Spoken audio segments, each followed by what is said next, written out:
Muy buenas tardes, ¿cómo están todos? Aquí en una nueva live de Alapco, esta vez en un horario distinto, ¿sí? Pero con un tema interesantísimo. Vamos a ir dando unos minutitos para que se vayan conectando, ¿sí? Vamos a hablar de un temazo, emociones negativas durante la coyuntura actual y qué podemos hacer con la psicoterapia en línea para que sea más efectiva. Nuestro invitado de hoy nos visita virtualmente desde Bolivia, así que hoy tenemos el enorme placer no solo de llegar a más países, sino de hablar con alguien de los nuevos incorporados a LAPCO, porque Bolivia es uno de los países que se ha incorporado recientemente a nuestra querida federación, así que para nosotros es un gran placer poder llegar a los distintos lugares de Latinoamérica en la promoción de la terapia cognitivo-conductual y sus distintas vertientes para la promoción de las terapias basadas en evidencia. Yo soy María Celeste Airaldi, psicóloga, actual vicepresidente de Alapco, y estoy comunicándome con ustedes desde Paraguay. Hoy me toca entrevistar a Ernesto Sardán Maida. Ernesto es, como les decía, colega de Bolivia, ¿sí? Y quiero decirles exactamente el tema de nuestra live de hoy. Técnicas terapéuticas para el manejo de emociones negativas que reportan efectividad en línea en la coyuntura actual. Porque esto me parece algo que no es menor, ¿sí? Todos hemos tenido que migrar a la atención online. Algunos estaban más preparados que otros. De hecho, nuestra primera live fue justamente hablando de psicoterapia en línea y qué mitos, realidades, qué efectividad había, ¿sí? Y hemos venido hablando bastante en relación a eso. Pero lo importante es saber que no todas las técnicas son aptas para terapia en línea y que hay algunas que funcionan mejor que otras. Entonces hoy vamos a tener el placer de escuchar de una persona que se especializa en esto sobre cuáles son dentro de esas técnicas cognitivo-conductuales que podemos utilizar en el ambiente virtual de la psicoterapia, cuáles son más efectivas en este contexto. Así que vamos a esperar que se conecte Ernesto para poder darle el pase, ¿sí? Y empezar a hacerle un montón de preguntas que tengo acá anotadas, pero sepan ustedes también que este espacio es mutuo, este espacio es nuestro, así que me imagino que tendrán, acá ya lo veo a Ernesto, vamos a invitarlo aquí, a ver, vamos a darle acceso.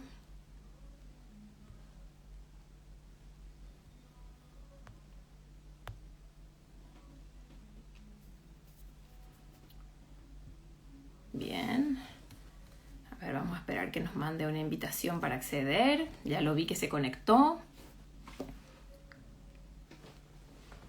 Este es un tema del que vamos a hablar mucho, ¿sí?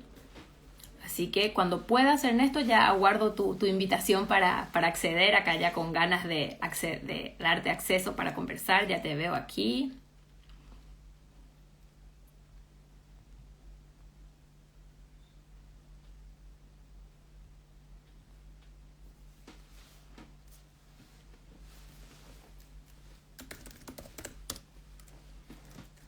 Acá le estoy escribiendo. Me parece que este es un tema en el que creo que todos podemos beneficiarnos, ¿sí?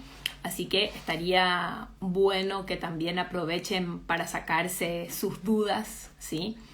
Porque creo que es de utilidad para todos. Psicoterapia en línea y emociones negativas, algo que estamos viendo prácticamente todo el tiempo en este contexto, ¿sí? Ahí está, ya. Ernesto. Estoy esperando que Ernesto acceda. Hola, no sé si Hola, me pueden ver. te veo, pero te veo de costado. A ver si ¿Me ves de costado? sí, a ver si puedes girar el celular en posición vertical. Ah, sí, mejor, sí. Lo que pasa es que tengo este trípode que me funciona de Ahí, esta manera. Es mejor así, ahí. ¿no? Sí, perfecto. Ya, déjame ver un ratito que tengo que ver el tema este de poderlo poner estable. He querido bajar el Sí, perfecto. computador y se me ha complicado un poquitito, así es que yo No te pienso que... preocupes. Bien, a ver, yo creo que voy a hacer un pequeño ajuste técnico. Dale, Disculpe. dale. Esto es en vivo y acá la idea es aprovechar el espacio, así que estamos. Bien, no sé, yo creo que ahí puede ser. Está perfecto, perfecto. Muy bien. Bienvenido, Ernesto. Un placer tenerte acá. Tu primera participación en las lives de Alapco. Quiero presentarles un poquitito a los que nos visitan hoy quién es Ernesto. Como les decía, Ernesto es colega de Bolivia, ¿sí? Él es licenciado en psicología, máster en educación superior universitaria. Además es docente universitario y docente investigador, que me parece algo que es muy importante de resaltar, ¿sí? Y también trabaja no solo dentro de lo que es el área de la docencia y el área académica, sino que justamente de lo que vamos a hablar hoy, él es terapeuta cognitivo-comportamental o cognitivo-conductual y trabaja tanto de forma presencial como en línea. Entonces, Ernesto, bienvenidos, muchísimas gracias por aceptar nuestra invitación para la live de hoy. Bueno, muchísimas gracias. Yo, la verdad, encantado de participar en este tipo de eventos, digámoslo así, bueno, un poquito también en afán de compartir, ¿no es cierto? No solamente las experiencias, sino los conocimientos que vamos desarrollando, ¿no? A lo Así largo es. del tiempo. Eso. Así es que encantado. Podemos empezar con las preguntas que desees. Súper. Ernesto, mi primera pregunta es, ¿por qué elegiste este tema? ¿Qué te motiva de hablar de este tema? Que me parece Bien, súper sí. interesante. Muchas gracias. Sí, a mí también, justamente eso, que me pareció interesante comentar y compartiendo, les decía, fruto un poco de la experiencia personal, ¿no? En mi labor de terapeuta. Y claro, también está viendo, incluso con este tema de los psicotips, no recuerdo bien qué están haciendo, están trabajando, también inspirado un poco por esto, ¿no? Y la explicación del por qué creo que está sucediendo de esta manera, por qué estas técnicas sí están funcionando. Y yo le decía a Karen incluso que incluso algunas pueden resultar hasta mejores Así en es. línea. Y decía, ay, medio. Le decía, espérate, todavía no he dicho que, ¿no? Y eso, es un campo Excelente. aplicativo, digamos, experiencial, que siempre nos va a llevar, ¿no es cierto? No nos viene bien, digamos, no nos viene bien estar analizando esto. Excelente. Pero antes de que hablemos y nos metamos de lleno en el tema de las técnicas en sí, me gustaría que, porque tú sabes que aquí en las lives de Alapco tenemos muchos colegas que nos siguen, pero también hay muchas personas de público general que lo que busca es aprender de estos tips psicológicos que damos desde Alapco. Entonces me parece importante que empecemos por definir qué son las emociones negativas, qué tipo de emociones son, para que les quede claro a todos desde qué lugar vamos a hablar. Excelente, eso es lo que también me parece importante. Yo comentarles, digamos, yo digo, voy a intentar ser didáctico, ¿no? Uh Para que -huh. todo el mundo entienda de lo que se trata, Perfecto. pero también voy a dar guiños a terapeutas, ¿no entienden? O sea, pues Súper. cosa de que se vaya en dos direcciones, ¿no? En primer Excelente. lugar, digamos, decirles que creo que es importante entender la emoción desde un concepto, que es el de interacción, ¿no? Es un concepto que ha sido recogido hace mucho tiempo, es cantoriano, es de Cantor esto, que por la línea, si ustedes seguramente están ubicando, por la línea mexicana, digamos, Emilio Rives, ¿no? y todo ese en su entorno, digamos, por decirlo de alguna manera, pues han trabajado mucho este concepto. Y de hecho hay un artículo que lo podríamos estar compartiendo, muy interesante, que habla sobre el sentir y el sentimiento, el pensar y el pensamiento. ¿Sí? Entonces, partiendo de este enfoque o de esta forma de ver las emociones, entendemos que las emociones, digámoslo así, no son sustancias. ¿Sí? Creo que nos referimos mal a las emociones, ¿no? Las emociones las cosificamos, ¿no? Por eso te doy mi amor, ¿no? Me entrego, te estoy odiando, digamos, ¿no? Y como que estas emociones son son una cosa que uno puede entregar, que el otro puede recibir, y nada de esto es cierto. O sea, a ciencia cierta, ninguna de estas cosas en realidad ocurre, digamos, ¿no? Eso es lo que diría yo en general, ¿no? Entonces, esto es lo que a mí me parece que hay, es una primera dimensión importante, que no estamos hablando de cosas, ¿sí? Tangibles, no son interacciones tangibles, pero no por eso no son científicas. La interacción gravitacional no se puede tocar, tampoco se puede oler, tampoco se puede ver, ¿no? Pero se registra su existencia. Es muy evidente, incluso digámoslo así. De hecho, en este instante, si tú y yo estamos como estamos, es por lo evidente de la gravedad, ¿no? Si no estaríamos bolazos. ¿No? Entonces, las emociones no son cosas, son interacciones. Las sentimos mientras suceden, ¿no? Y esto puede ser evocado por diferentes circunstancias, ¿no? Puede ser evocado por algo que esté viendo uno en el momento, ¿sí? Puede ser por un pensamiento, por algo, por una evocación de la memoria, ¿no? Es decir, pueden haber diferentes factores que vamos a denominarle, este es otro guiño, activantes, ¿no? ¿Sí? Que son cosas que nos activan determinadas emociones, nosotros reaccionamos casi irreflexivamente. Decirles que la emoción es lo que nos lleva, alguien decía, las emociones nos hacen equivocar. Yo diría, no es posible no emocionar, o sea, no es posible no interactuar con emoción. Es decir, el pensar, el sentir y el actuar son un unísono, ¿no? Son parte de lo mismo. Que nosotros separemos en categorías corresponde más bien a una facilidad para comprender la realidad. No son categorías emergentes, algo así. Entonces, las emociones nos pueden, o sea, las emociones, le llamamos emociones, aquello que sentimos, pero lo que sentimos, digámoslo así, puede ser biológico, ¿sí? Que sentir una herida porque te has cortado, o mental, ¿no? Es decir, el plano mental, ¿cuál es el plano mental? El plano en el que en realidad basta que sientas que te han herido para que sientas, ¿no? La herida como si existiera, ¿no? Y estás muy convencido de que eso está ahí, ¿no? De que te han herido, pero el acto en sí no ha sido el cuchillo clavándose en algún órgano vital tuyo, ha sido que se ha besado con alguien, que te ha traicionado. Es muy curioso cómo las personas cuando registran estas emociones siempre hacen referencia a algo concreto. ¿Por qué? Porque a que la evocación o la razón por la cual sentimos algo tenga un carácter mental, esto no evita, o más bien, este tema mental se da de manera, digámoslo así, coincidente o paralela a las manifestaciones orgánicas. Es decir, y una persona se emociona porque está viendo que el amor de su vida se está acercando, ¿sí?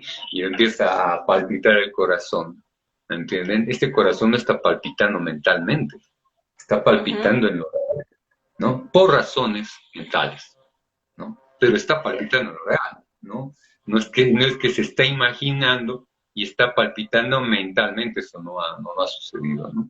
Es decir, el tema creo yo que es, por lo tanto, que las emociones negativas, perdón, y ahí la precisión. ¿Cuándo se considera que una emoción es negativa? ¿Cuándo sería positiva?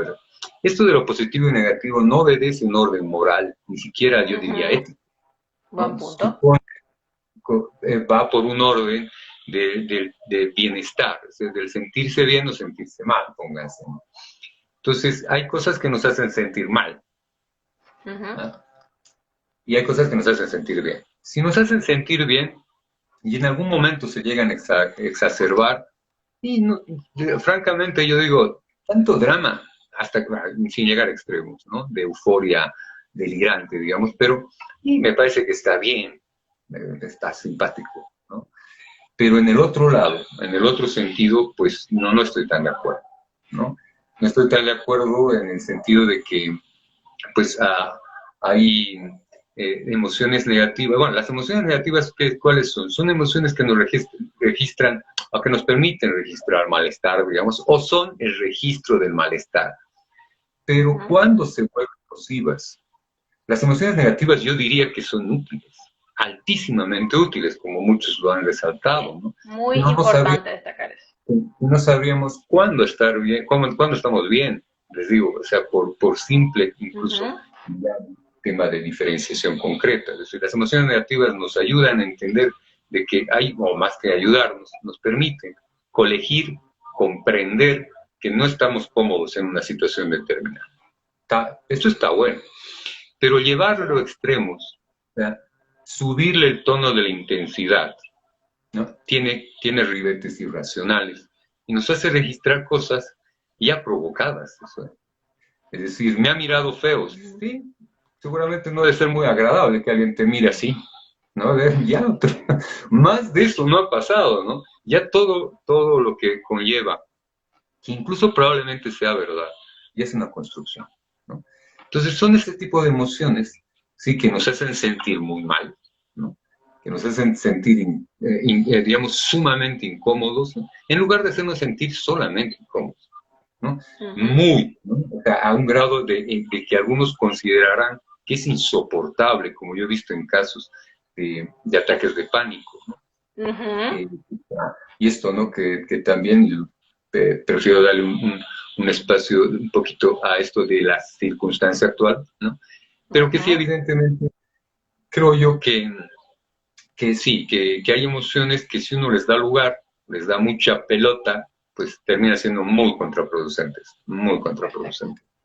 A eso me iba, a eso le estamos llamando emociones negativas y estarían, yo creo, en la familia de lo que serían las ansiedades y depresiones, ¿no? Y lo que es más frecuente ahora, veo que es el tema de la ansiedad, ¿no? Eso.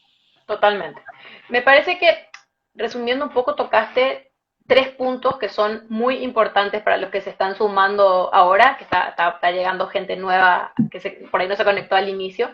Me parece que dijiste algo que a veces los pacientes nos demandan mucho, que es esto de yo no quiero sentir nada. Decir esto de que no es posible no sentir emociones, me parece que es algo muy importante para resaltar, solo que hay emociones más funcionales que otras, ¿sí? Y hay emociones más que nos permiten mayor utilidad que otras, así que lo importante no es no sentir, sino sentir de forma funcional y adecuada y consonante con la situación. Lo segundo es esto de que las emociones negativas, porque a veces cuando uno habla de tristeza o de miedo, la gente asocia esto como emociones que uno no quiere sentir al hablar de emociones negativas. Entonces, esto de que las emociones negativas no son esencialmente malas, sino que es más una cuestión fenomenológica por un lado, en el sentido de placer o displacer y de cómo la sienta yo, de que tanto a nadie le gusta sentirse triste, pero no significa que no sea útil.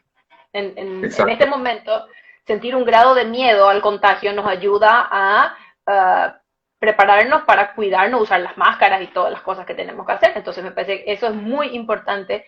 Y lo último, esto de que las emociones negativas pueden ser muy útiles cuando están dentro de un margen de intensidad y de frecuencia que nos permiten esta funcionalidad, ¿no? Así que parece que esos 3 puntos que has tocado han sido muy importantes porque tradicionalmente la gente en general asocia las emociones negativas como algo malo o como algo que tratamos de erradicar y no necesariamente es ese el camino ni a donde vamos a apuntar con la terapia necesariamente.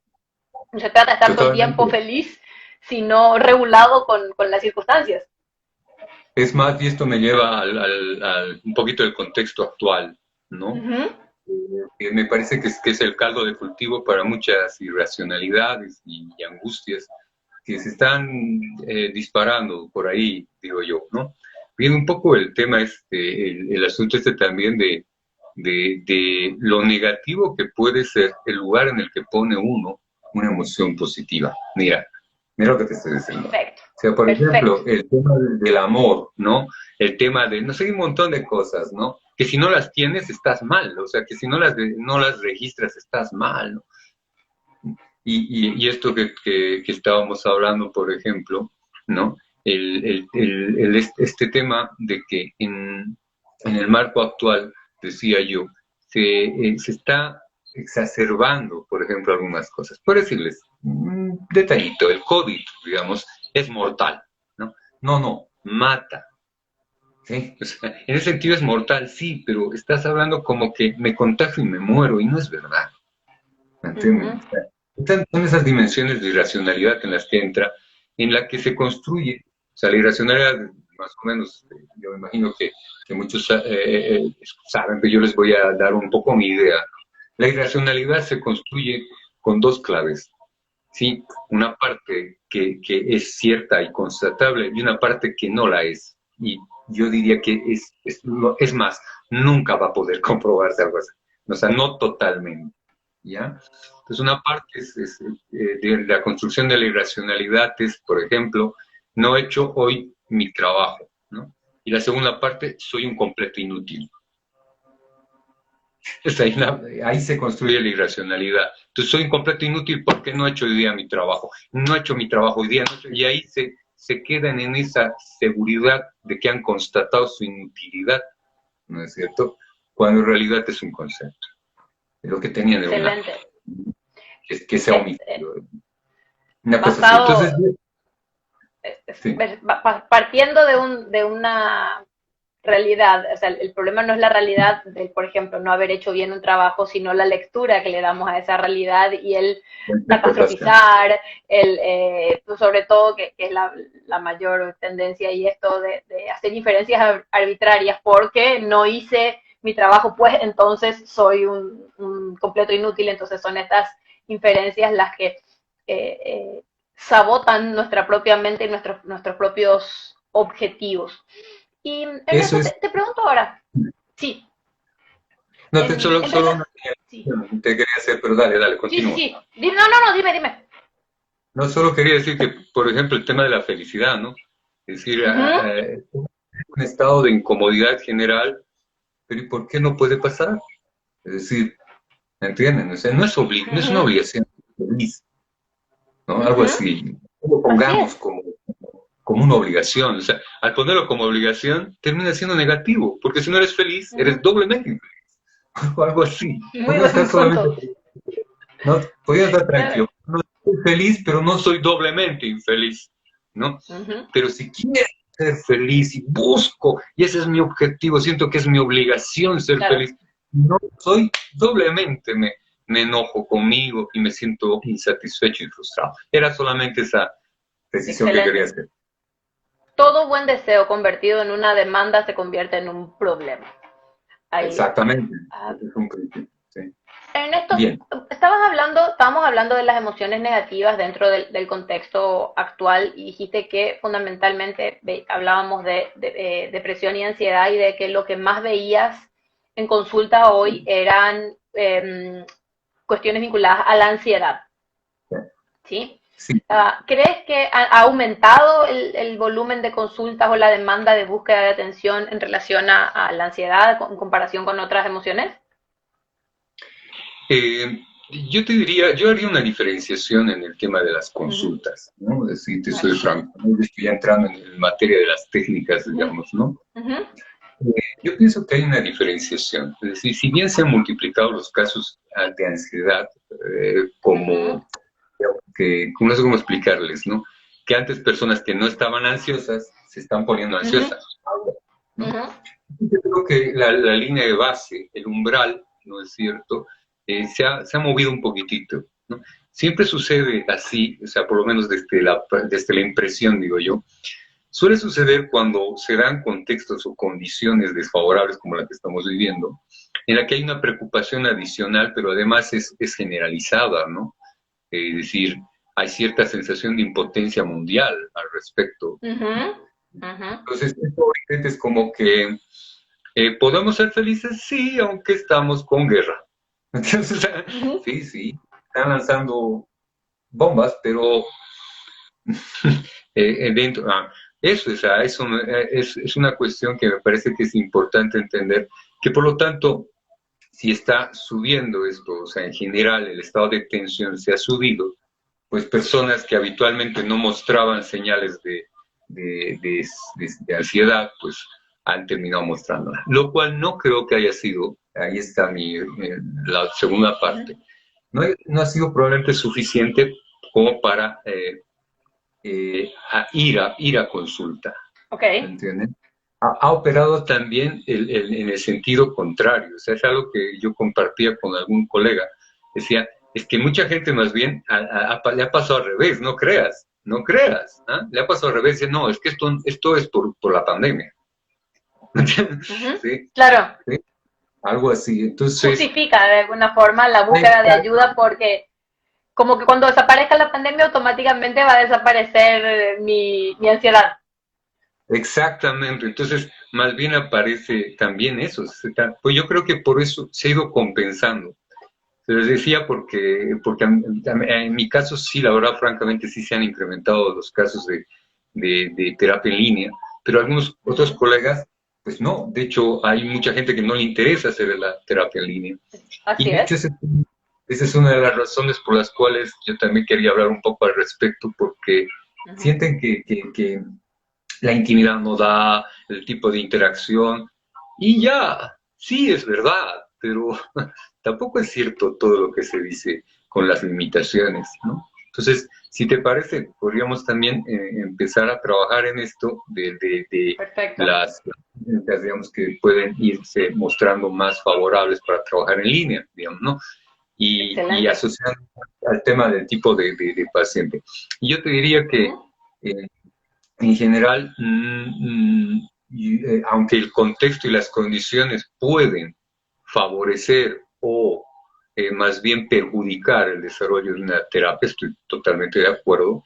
Sin embargo, creo que en mi experiencia personal, gran parte de las problemáticas que estoy trabajando en línea no tienen que ver directamente con la pandemia, tienen que ver con problemas que van a estar igual en su vida.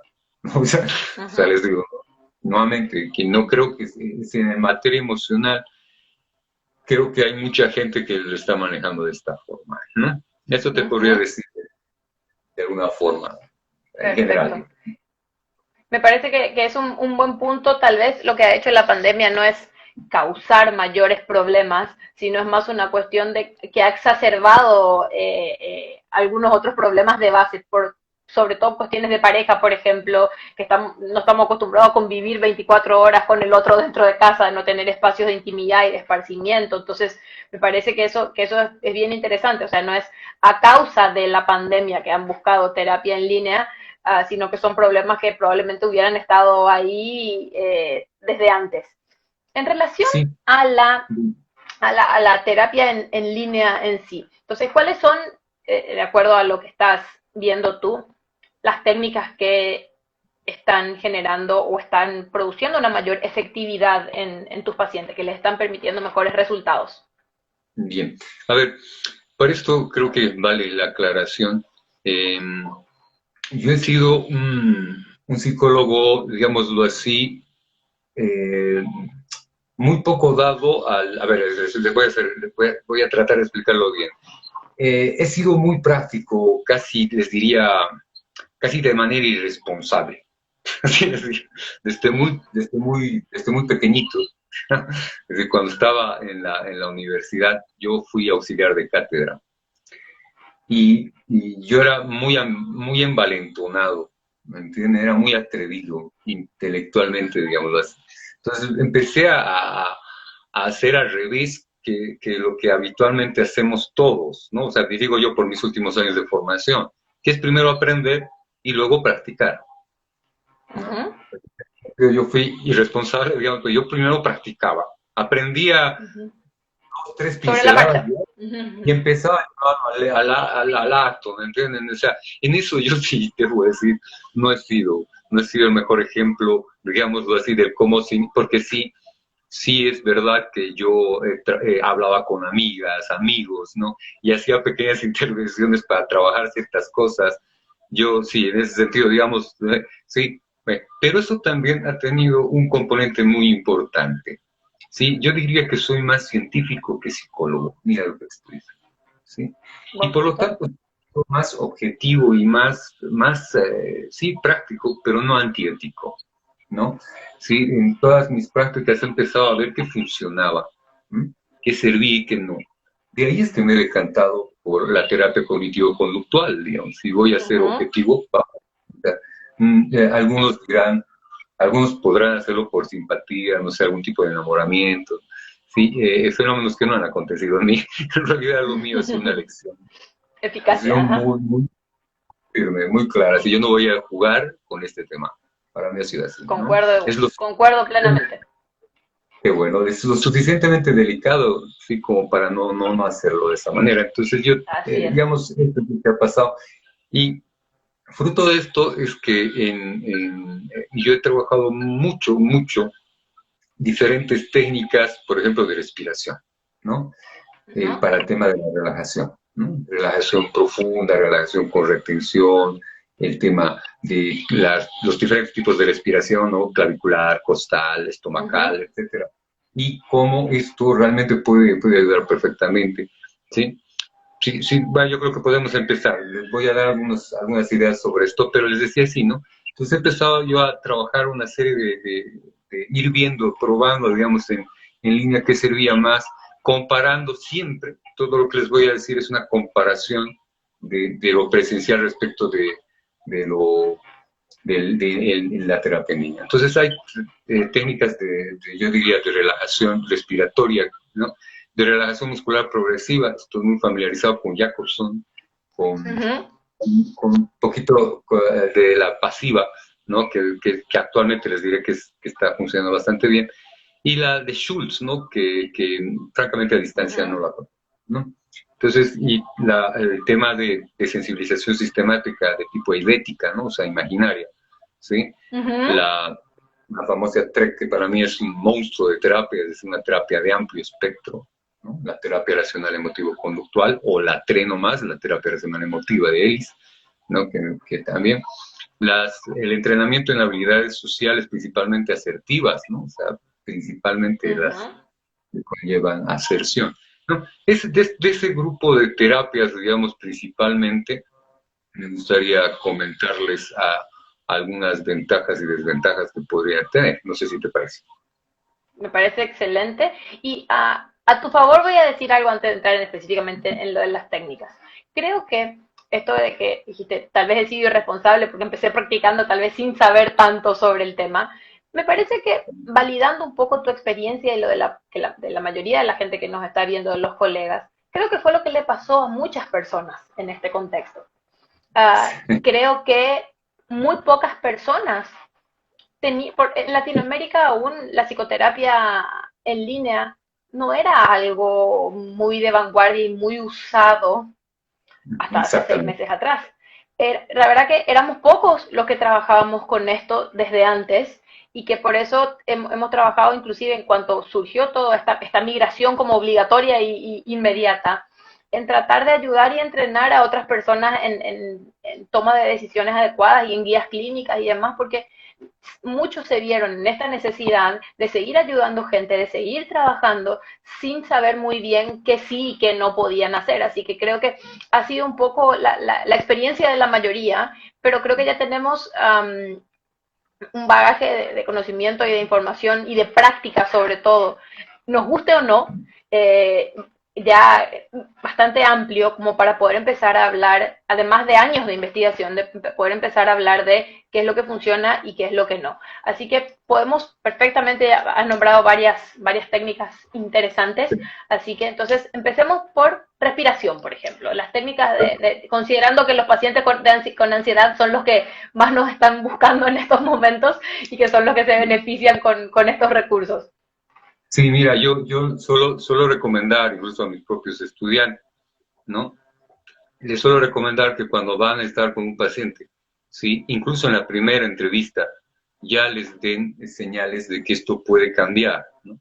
Y en general, las personas que presentan ansiedad respiran mal, ¿no? Ujú, No saben cómo respirar para poder calmarse, pónganse el caso, ¿no? Es decir, eso le llaman no saber respirar o no saber ujú, respirar cuando se requiere, ¿no? Entonces, trabajar los ejercicios de respiración me parece que son básicos, ¿no? Y para mí el primer desafío era ver qué tanto yo podía trabajarlo en línea, qué tan posible era hacer esto, ¿no? Y te cuento que he tenido interesantes resultados, pero nuevamente diré ventajas y desventajas, ¿ok? Una desventaja como que se todo. tiene en materia, sí, una desventaja que se tiene en materia respiratoria, por ejemplo, es que yo utilizo el tema de la respiración, le digo a la persona que trate de meter la mayor cantidad de aire posible, sí, a través de la nariz, ¿no? Y que suelte por la boca. Es una forma de diagnóstico que yo tengo. Ujú. ¿Sí? Que, digamos, presencialmente es mucho más fácil, ¿no? Ver Porque el cuerpo les digo, completo. claro, exactamente. Entonces uno ve que, por ejemplo, al meter el aire, si está haciendo una respiración solamente clavicular, y no, entonces puede fijarse la parte costal, ¿no? Si se está ensanchando o no, aparte, el tema del sector pectoral, ¿no? Si se ensancha y se eleva, Ujú, ¿no? Es decir, esto no se puede hacer en línea con efectividad, ¿no? No vas a poder revisar si se trata, si tiene una respiración clavicular, quiere decir un estado de ansiedad subido de tono, ¿no? Entonces, no vas a poder establecer con mucha claridad. Sí le puedes decir si ha podido llenar a plenitud o no, o si ha sentido que se ha cortado a llenar, o que se ha llenado muy rápido, y que trate de hacer un poco más lento, ¿no? Estas cosas las puedes hacer, pero repito, suele ser más engorroso, ¿ya? ujú. El tema del diagnóstico de la ansiedad por vía respiratoria no lo aconsejo, es algo que yo hago presencialmente, pero en línea no lo aconsejo, ¿no? Pero ¿qué sí funciona? Para empezar, sí funciona el enseñar respiración, ¿sí? Ujú, perfecto. Puedes enseñar a respirar a las personas porque son instrucciones verbales. Y este es un poco lo que quería decir. En tanto la interacción en otras disciplinas, en otros campos, suponga la necesidad de una interacción física, por ejemplo, me pongo a pensar en médicos, me pongo a pensar en fisioterapeutas, en odontólogos, etcétera, etcétera. En nuestro caso no es así. El Ujú, contacto que está verbal. Entonces eso nos ayuda un montonazo, ¿sí? Al así es. desarrollar técnicas porque están principalmente planteadas en modo verbal, ¿no? Entonces, las instrucciones de respiración se pueden dar perfectamente porque es verbal. Eh, puedes tú, al estar al otro lado, tú sí puedes decirle cosas, ¿no? Si solamente es aquí, si sientes que se te eleva acá, ¿no? Y ver el tema de si puede Ujú, controlar o no el estomacal la respiración, es cosas que son cosas que puedes hacer, digamos, ¿no? Con ujú, comando. Yo voy a utilizar el término comando verbal, ¿ya? ujú, ujú. Por un tema técnico, ¿no? Entonces puedes utilizar comandos verbales, ¿no? O sea, que son Perfecto. estos, ¿no? Que son algo así como que te permiten, ¿no? O instrucciones, quieren ponerlo así, ¿no? Ujú, ujú. Puedes realizarlas y que puede seguir una secuencia la persona, reportarte si lo está logrando. Si no hay retroalimentación, es perfectamente posible, aunque visualmente es mucho mejor en presencial, pero no es imposible hacerlo nuevamente con este tipo de retroalimentación e interacción. Creo que está bien, ¿no? Si se puede hacer, Perfecto. ¿no? Ahora, en Ujú, cuanto a los tipos de respiración, solamente una precisión que me gustaría hacer, ¿no? No sé, imagino que muchos están familiarizados, pero de todas formas lo expongo así muy brevemente. La respiración profunda es aquella en la que se mete el aire lo más lentamente posible. Y actualmente está recomendado que la salida sea también por vía nasal, ¿no? ujú. Esa es la respiración profunda. Y con retenciones que retienes un poquitito y sueltas, ¿no? En general, las instrucciones son tareas para la casa también que se suelen dar, o las instrucciones pueden suponer, o los comandos, como digo yo, ¿sí? Pueden suponer algo que hagas ese instante, un comando simultáneo, digo yo, o sea, mientras te digo que hagas, lo haces. ¿sí? O más bien se trata de una tarea para la casa, en la que le dices, haz 10 respiraciones de este tipo, 10 respiraciones de este otro tipo, o 30-30, como sugieren algunos, ¿no? Entonces las respiratorias se pueden trabajar perfectamente, casi todas, ¿no? ¿Cuál es más difícil, no? Repito, el tema de lo visual que no te permite ver si estás teniendo una respiración estomacal, por ejemplo, la persona. Perfecto. ¿Entienden? Hay estas limitaciones visuales, digamos, y que tienes que quedarte un poco ahí en esa limitación con lo que te diga el paciente, si lo está logrando, ¿no? Eso con las Sí, respiraciones. para algunos pacientes hasta a veces es difícil relatar la experiencia de si realmente están bajando el aire hasta el diafragma, porque no están acostumbrados a respirar así, entonces les parece que están inspirando mucho, pero no necesariamente así lo es. Y en relación Sí. a las técnicas de relajación, comentabas, hablaste de las técnicas de relajación muscular progresiva de Jacobson. Sí, eso yo quería decirles algo, es un tip, ¿no? Enseñar Jacobson en línea, yo las veces que lo he intentado me ha resultado un desastre. Excepto las del rostro y ciertas posiciones, la que a mí que me importa, que es el tema de los hombros, Sí. ¿sí? Esa es la posición a mí que me importa. Pero bueno, estas posiciones que suponen cierto manejo hacia alrededor de la cabeza, digamos, ¿sí? Eh, Puede jalar, ¿no? Pero he visto que es muy difícil, ¿no? No es tan fácil, ¿no? También el tema de puños, dedos, se puede trabajar de alguna manera, pero no es lo más recomendable, pero hay una salvedad, eso es lo que les quería decir, que yo decía esto, ¿no? Si bien es una función la de enseñar, nosotros somos psicólogos, no profes, ¿no?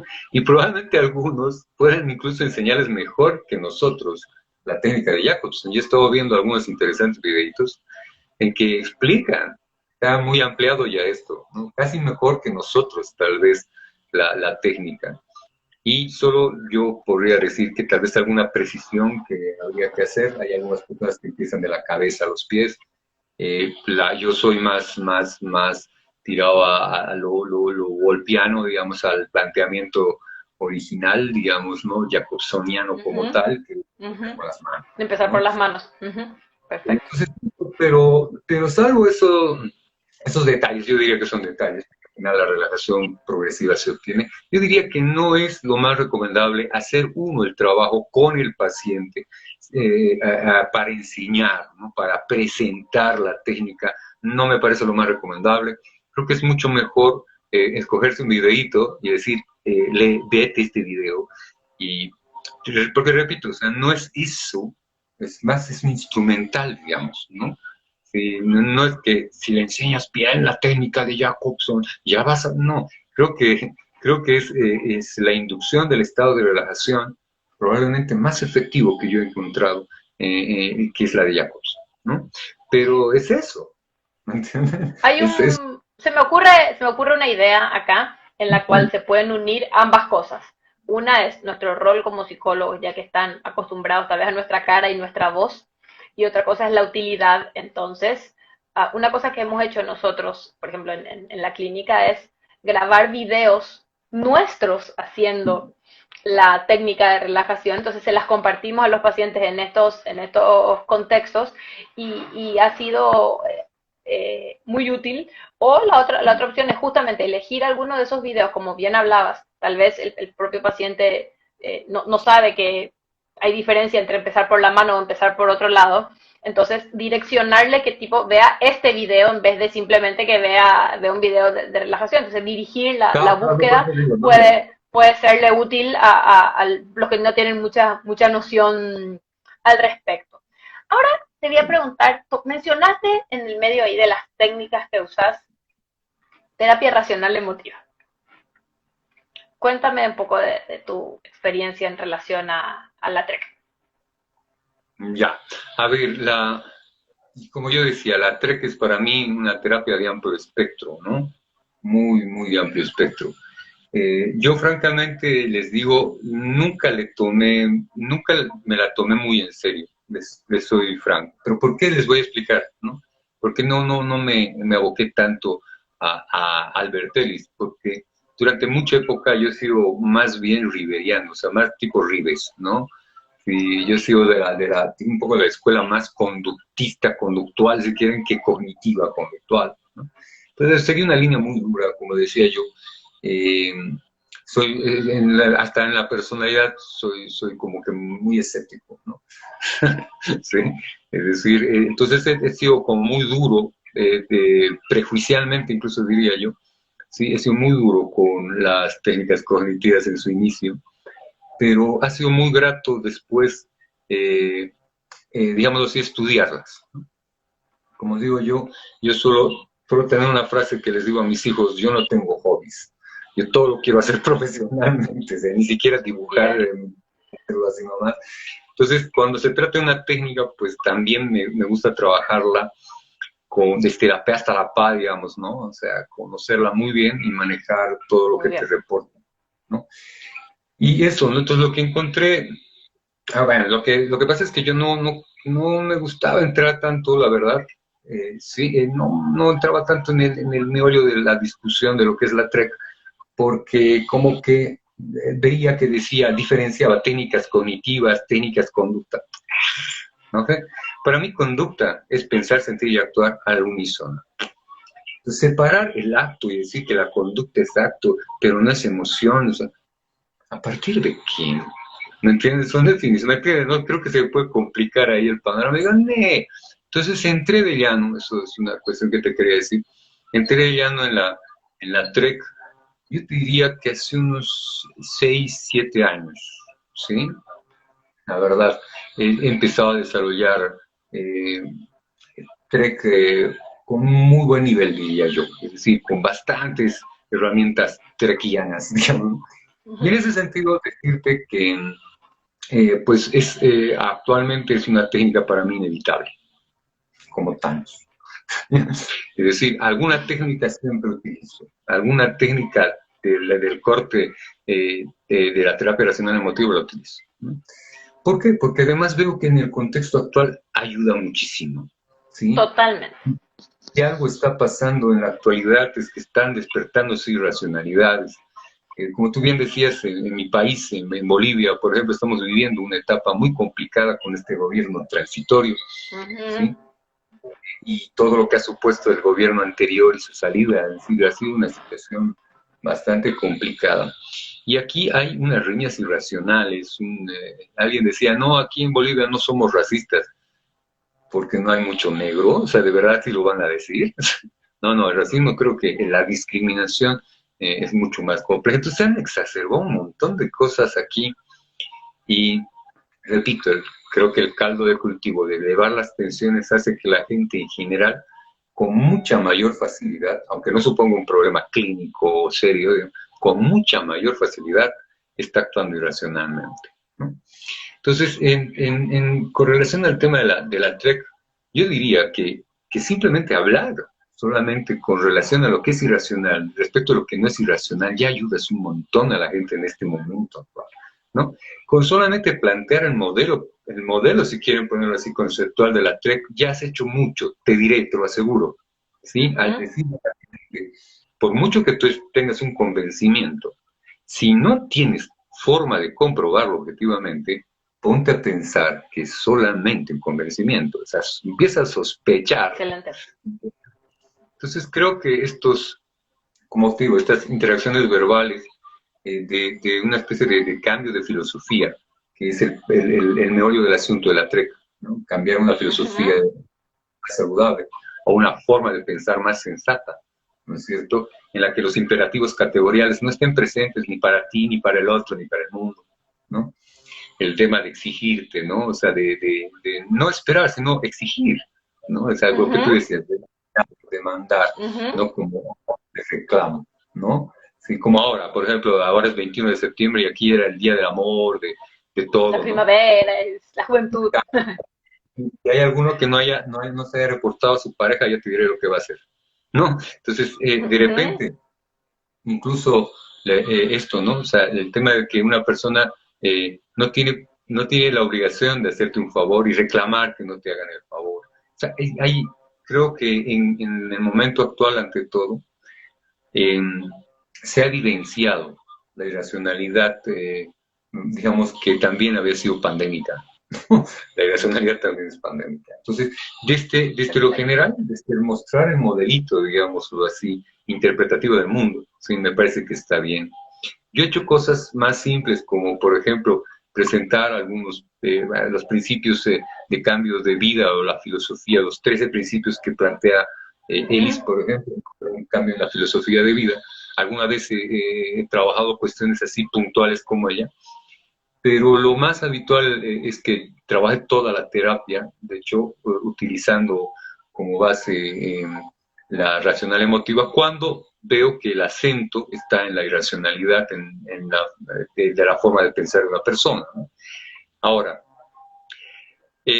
como digo, al ser la interacción verbal el medio que nosotros usamos para, digámoslo así, hacer el tratamiento, y siendo la TREC, digámoslo así, una construcción, o si quieres ponerlo así, el trabajo con la TREC tiene mucho que ver con la construcción de tus pensamientos. Y una cuestión que a mí me parece que es importante de señalar es que el ABC, el principio de donde se inicia, el famoso ABC, el activante, las consecuencias emocionales y factuales, digamos, en materia de actos, ¿no? ¿Sí? Que le llaman comportamientos, ¿sí? Y lo que está en el medio, que es el tema de la creencia, ¿no? El belief, ¿no? ¿Sí? Que aparece como forma yo decía también, y opinión, también le puedes decir, es como una opinión, ¿no? Pero que es una opinión que no la puedes constatar, un poco así sería la irracional, ¿no? Lo que estaría detrás. Y esto, ¿no? De que detrás de cualquier estado de ansiedad, o si quieren, con un estado de ansiedad, o sea, viene concomitante un activante que lo ha hecho posible, digamos, no, lo ha activado, justamente eso, pero que lo está haciendo posible a través de un pensamiento, ¿no? El pensamiento es un asunto que supone debate, ¿no? Supone trabajar mucho las técnicas de debate, que son centrales, digamos, en esto de la TREC. Y yo ahí diría que un consejo que les doy a terapeutas es que empiecen a incursionar un poco en ciertos estilos, como por ejemplo el teatral, ¿no? El tema del teatral, estilo más teatral, más que, por ejemplo, el mayéutico, no sé, es el tema de hacer preguntas, puede estar simpático, pero en línea, el mantener atención puede resultar interesante, ¿no? Ante todo con ciertas poblaciones más juveniles, ¿no? Digo yo, que puede suceder. Y la cosa antes de que se me vaya, que me estaba olvidando, que tiene que ver con la relajación, una ventaja que yo diría que tiene el tema de trabajar relajación en línea, es que lo puedes hacer, la persona se puede poner los audífonos, se puede echar en su cama, ¿no? En su cuarto, tener el ambiente como se le cante, o sea, muchísimo más cómodo que el propio consultorio, ¿me entiendes? Pero a distancia estás con el audio. Eres tú, el terapeuta que está ahí, ¿me entiendes? A través de y le estás diciendo, ahora respira así, te puedes imaginar, yo suelo trabajar mucho con imágenes de paisajes relajantes, que estén en soledad y que traigan a acotación, digamos, una serie de registros sensoriales, qué olor, qué temperatura, qué están viendo, ¿sí? Qué están probando, ¿no? Y estos elementos se pueden concretizar mejor aún en un espacio de intimidad del paciente. O sea, esta es una cuestión que incluso reporta hasta ventajas, ¿no? Es más, yo les doy franco, muchas veces, antes de la pandemia, yo he trabajado así y he visto que es mejor así, ¿no? Incluso porque se siente en un lugar confortable que además va a ser en el que habitualmente probablemente vayan a tener que va a ser la práctica. Así es. Un poco así. Ernesto, en Instagram a nosotros enseguida nos va a cortar el tiempo, nos van a echar porque hay un tiempo aquí. Y antes de que eso suceda, bueno, acá tenemos una pregunta que quería pasarte. Bueno, primero hicieron un comentario en relación a la importancia de validar las emociones negativas de lo que estábamos hablando, que sí, me parece que eso es súper importante y sobre todo en este contexto de que me parece hasta poco probable que estemos todo el tiempo felices y tranquilos, así que me parece que es súper importante eso. Y acá te transmito la pregunta. Dice, se mencionó la desensibilización sistemática. ¿En qué casos consideras que es conveniente usarla y cuándo es mejor hacer una exposición en vivo? Esta pregunta es de Ileana de Uruguay. Ya, muy bien. A ver, yo lo que diría es que en general lo que sucede con la desensibilización es que la efectividad más alta se va a dar siempre en vivo, pero dependiendo de qué, ¿entienden? Es decir, el trabajar la desensibilización supone también considerar que hay un montón de aspectos fóbicos o elementos fóbicos, digamos, depende a qué se le está temiendo, digamos, para que terapia en vivo incluso no sea posible hacerlo, ¿no? ¿Sí? En general, las fobias puntuales que tienen que ver con animales y cosas así, o situaciones, suele servir mucho, ya sea la desensibilización sistemática o la terapia implosiva, ¿no? Que son las digamos, pueden servir. Sirven a distancia, ¿por qué? Porque no las haces tú, no tienes que estar al lado de tu paciente, digamos, ¿no? ¿Me entienden? O sea, puedes citar la instrucción de que haga ciertas cosas. El asunto, creo, es que reporta limitaciones el control, ¿sí?, de lo que suceda, ¿sí?, en un momento de desintegración y de graduación, de pasar al siguiente nivel. Ahí hay complicaciones, digámoslo así, de trabajar en línea. Es decir, ¿no? Ahí puede complicarse trabajar en línea supervisando una desensibilización en vivo, eso estoy diciendo. Por lo tanto, creo que la forma de comprender la intervención en esto es trabajar la eidética, ¿no? O sea, la tipo imaginaria, ¿no? Con escenas y todo aquello, que yo diría que construyendo muy bien las diferentes escenas con graduación de intensidad ansiógena, construyendo bastante bien y escenificando lo suficientemente bien, reporta muy buenos resultados. No son los mismos que en vivo, digamos, no es cierto, no va a ser lo mismo, pero tampoco cuando no había posibilidad, o sea, igual estando en vivo, igual presencialmente quiero decir, el tema, no todo se puede trabajar en vivo, digamos, no hay algunos Así es. ordinariamente, no puedes caer, o sea, no puedes decir, por ejemplo, a ver, diga a tu ex que salga con su chico actual y se pongan a ese lado. No puedes, de hecho hay cosas que no se pueden hacer, ¿no? Eso. Perfecto. Pero voy a recomendar algo, es la imaginaria, y el que se trabajen escenas más que elementos, objetos o estímulos en vivo. Perfecto. ¿Alguna recomendación final que quieras dar en general para los terapeutas que están trabajando en línea en este momento? Para despedirnos. Yo diría que en general es bueno hablar de las condiciones, ¿no?, de conectividad.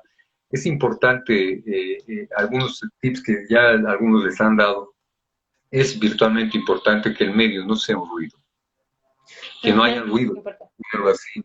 Y temas como la conectividad, es decir, que yo tenga buena conectividad y mi paciente no, es un inconveniente. Entonces, esto es también importante ver si es que acaso, por ejemplo, esto que estamos haciendo lo podemos hacer sin mucho deterioro en materia de secuenciación, etcétera, ¿no? Pero hay otros que no te permiten hacer eso, se retrasa. Entonces yo diría que concéntrense en la sincronía, más que en la calidad muchas veces de la imagen. A veces uno puede tener la mejor imagen, pero no se sincroniza, entonces pierde sentido la terapia. Y si van a tener dificultades, pueden empezar haciendo audios, que es algo que a mí me ha servido muy bien, que se puede empezar a trabajar hasta que se vea la manera de interactuar en línea de manera más efectiva. Es una cuestión que yo les diría en general, ayuda mucho, ¿no? Ernesto, ya me sale aquí el tiempo que se nos corta, así que agradecerte, muchísimas gracias por participar. Gracias a todos los que se conectaron hoy. Recordarles que tenemos todos los lunes las lives de ALAPCO. Nos volvemos a ver el próximo lunes a las 19 de Brasil, 18 Paraguay y Bolivia.